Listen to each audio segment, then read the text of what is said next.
లోలో ఏకాంతం నా చుట్టూ అల్లిన లోకం నాకే సొంతం అంటున్నా.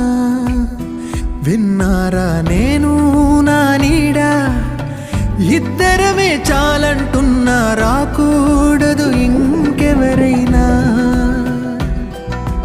అమ్మ ఒడిలో మొన్న అందని ఆశలతో నిన్న ఎంతో ఊరేస్తూ ఉంది.